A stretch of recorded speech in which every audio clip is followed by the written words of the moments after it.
Olá, meu nome é Cristiane, sou mestre em Ciências Jurídicas. Bom, esse material é um material de apoio, não é propriamente um livro onde vocês vão encontrar conceitos extensos, mas sim um resumo, um extrato do conteúdo de direito empresarial para facilitar esse estudo de vocês. O nosso material está dividido em 3 unidades, certo? Na primeira unidade, nós vamos trabalhar com os aspectos introdutórios do direito empresarial. Conceitos básicos como evolução histórica, de onde o direito empresarial surgiu, quais são as suas fontes, o que motivou o surgimento do direito empresarial. E vocês vão observar um aspecto interessante nessa primeira unidade, que é essa transição que nós tivemos do direito comercial, lá no surgimento, no início das civilizações, e ao longo do tempo, a passagem desse direito comercial para o que hoje nós conhecemos e chamamos de direito empresarial. Vários aspectos influenciaram essa mudança, mas o principal deles, sem dúvida, é a evolução da sociedade. As relações sociais evoluíram, de modo que aquele direito comercial tradicional, que previa os chamados atos de comércio, deixou de existir e, portanto, houve a necessidade de uma readequação. E nessa readequação, nós tivemos, então, a mudança da terminologia e passamos a ter o direito empresarial. Ao longo do material, vocês vão perceber que nós tratamos diversas situações falando do direito comercial tradicional, dos atos do comércio, e remetemos em outras ocasiões ao direito empresarial em função da evolução que esse instituto teve. Mas ambos tratam da mesma coisa, das relações mercantis ou das relações sociais que visam o lucro, que visam a produção ou a circulação de riquezas. Ainda nessa primeira unidade, nós vamos tratar de alguns conceitos preliminares, como o conceito de empresário, quais são os elementos que caracterizam o empresário, quem pode ser empresário, quem não pode ser empresário, e a formação da chamada empresa, estabelecimento empresarial ou estabelecimento comercial, como os livros mais antigos trazem, quais são os elementos que formam esse estabelecimento empresarial, o ponto comercial ou o ponto empresarial, que são elementos extremamente importantes dentro desse estudo do direito empresarial. Outro aspecto que também nós vamos tratar nessa primeira unidade é em relação à diferença entre empresário e aquele que exerce atividade eventual com fins lucrativos, aquele que não está estabelecido juridicamente como empresário. Esses conceitos são conceitos introdutórios, então nessa primeira unidade nós temos basicamente situações conceituais efetivamente, que vão propiciar o entendimento das 2 outras unidades, onde nós trataremos de forma mais específica da atividade empresarial. Um aspecto interessante é que para o melhor aproveitamento desse material proposto, seria muito interessante que vocês utilizassem o Código Civil. Por quê? Porque o Código Civil brasileiro, a partir de 2002, a partir da edição do Código Civil de 2002, passou a regulamentar amplamente a atividade empresarial no Brasil, sendo abandonado, portanto, o antigo Código Comercial, embora ele ainda esteja em vigência, mas ele é pouco utilizado, ele regulamenta atualmente poucas situações, e passou-se então a utilizar-se o Código Civil brasileiro. Vocês vão perceber, ao longo das unidades, que em várias situações nós fazemos algumas citações a artigos do Código Civil. Daí a importância de vocês utilizarem o código no decorrer dos seus estudos. Vocês podem ter acesso ao Código Civil pela internet, acessando o site do Senado, do Planalto, o site do Ministério Público, dos tribunais como um todo. Qualquer um desses sites vão dar a vocês o acesso ao Código Civil na íntegra. Ainda dentro da primeira unidade, nós vamos também tratar da diferença entre o empresário individual e a sociedade empresária. Esse aspecto já vai remeter vocês para a segunda unidade, que é uma unidade bastante interessante, muito voltada para o nosso dia a dia. Vocês vão gostar, vão ter facilidade em compreender esses conceitos, porque são conceitos bem do cotidiano, que vai tratar da atividade empresarial como um todo.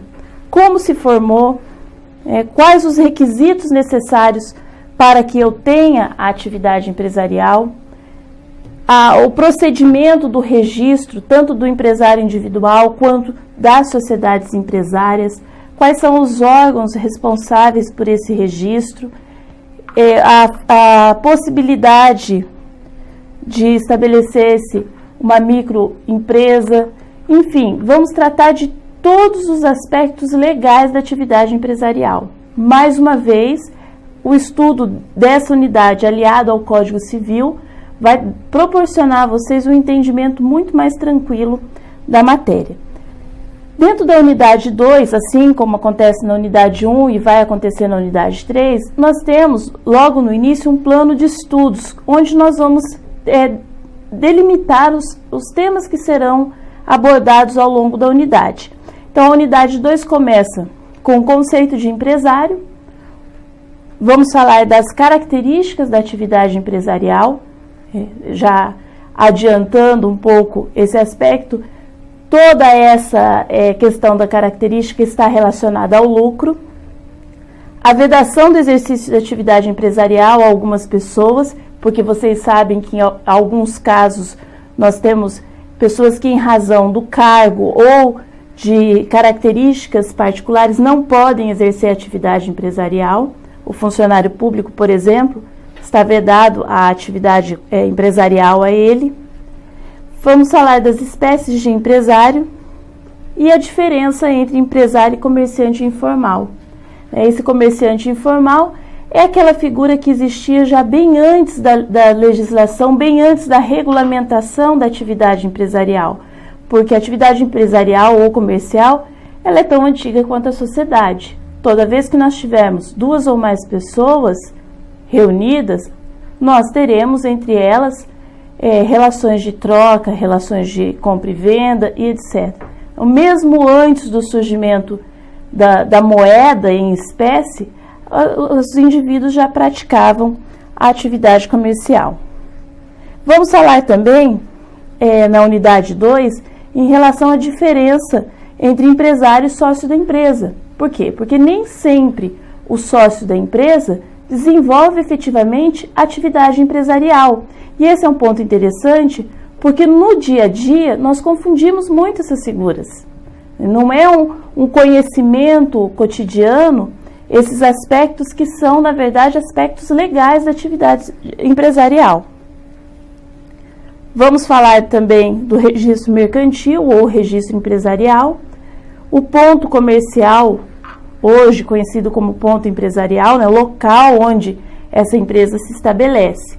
Esses são alguns aspectos que nós iremos tratar na unidade 2. Qual o objetivo central dessa unidade? Permitir que vocês conheçam esses elementos formadores da atividade empresarial para que, na unidade 3, vocês possam, então, entender as espécies societárias, as espécies de sociedade empresarial previstas no ordenamento jurídico brasileiro. Bom, passando para a unidade 3, então nós vamos tratar especificamente dessas espécies de sociedade. Primeiro, o nosso primeiro objetivo é exatamente definir quais as espécies de sociedade que a lei brasileira permite, que a lei brasileira prevê. Vocês vão observar que essas espécies societárias estão todas disciplinadas pelo Código Civil no livro que trata do direito empresarial. O Código Civil, caso vocês não se recordem, é o diploma legal que trata das relações privadas, ou seja, das relações entre particulares, entre pessoas físicas ou pessoas naturais e pessoas jurídicas de direito privado. Então, é a lei que trata das ações do nosso dia a dia. Vamos também falar, dentro da unidade 3, das características e dos elementos essenciais de cada um dos modelos societários. Vocês perceberão que cada modelo societário, ele se estabelece em função das características que o compõem. Por isso nós temos sociedades personificadas e não personificadas.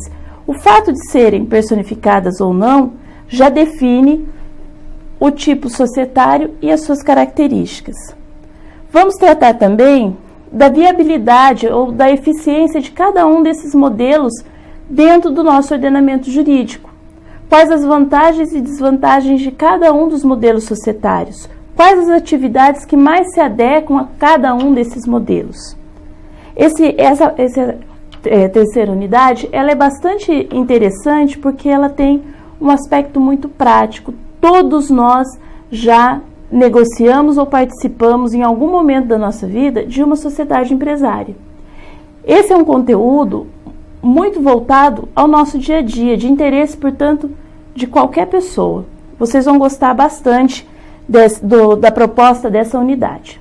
Bom, voltando à formatação do material, vocês vão observar que ao longo das unidades nós apresentamos algumas dicas de leitura. Essas dicas de leitura, elas visam proporcionar a vocês a possibilidade de aprofundar o conhecimento a respeito daquele determinado tema, ou em razão da complexidade dele, ou em função da importância dele para o direito empresarial como um todo. Essas dicas de leitura, elas foram pensadas como uma forma de permitir que vocês se aprofundem no conteúdo, mas que também vocês tenham acesso a textos que sejam de fácil compreensão. Então, a escolha desses livros, objeto das dicas de leitura, se pautou exatamente pela facilidade da compreensão. Vocês vão gostar bastante. Além das dicas de leitura, ao final de cada unidade, nós trazemos algumas atividades de autoestudo, que são atividades de fixação. As atividades de autoestudo são bastante valiosas, vão contribuir muito com a compreensão de vocês. E nós também trazemos ao longo das unidades alguns pontos importantes para que vocês façam uma reflexão a respeito do estudo.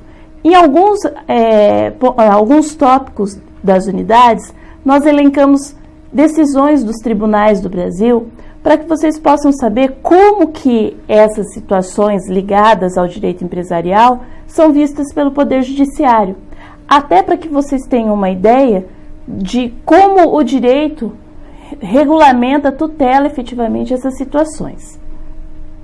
Todo final de unidade nós também propomos algumas considerações finais que faz o fechamento dessa unidade e permite que vocês também possam fazer uma breve revisão do conteúdo. Outro aspecto interessante para auxiliar nos estudos do direito empresarial é dar uma olhada na Constituição Federal. Vocês vão observar que nós citamos vários artigos da Constituição Federal nas unidades, principalmente nas unidades 2 e 3. Essas citações, elas dão conta de como a atividade empresarial no Brasil é vista à luz da Constituição Federal. E a partir daí vocês vão entender algumas limitações estabelecidas pela lei, vão entender o porquê da regulamentação da matéria do direito empresarial pelo Código Civil e também vai facilitar muito o estudo de vocês. Aconselho que ao longo dos estudos vocês sempre utilizem tanto a Constituição Federal como o Código Civil, para que fique mais fácil de vocês compreenderem todo o conteúdo abordado. A linguagem utilizada é uma linguagem bastante simples, dialogada, para que vocês não tenham uma leitura cansativa, para que seja o mais prazeroso possível o estudo do direito empresarial. Trata-se de uma disciplina extremamente ligada ao nosso dia a dia, portanto, tenho certeza que vocês irão aproveitar bastante, terão prazer em estudar o direito empresarial, em utilizar esse material que foi pensado e elaborado especificamente para transformar o estudo dessa matéria em algo prazeroso, algo leve, descontraído até, sem utilização de terminologias complexas, embora isso, quando se trata de disciplinas jurídicas, não seja muito fácil, mas nós procuramos adequar a linguagem jurídica ao dia a dia dos outros profissionais das outras áreas. Portanto, uma ou outra palavra menos comum, ela só vai ser utilizada mesmo quando não for possível a tradução. Procuramos facilitar o estudo de vocês, fazendo um apanhado geral dos conceitos principais da matéria. Desejo a todos boa sorte e ótimos estudos.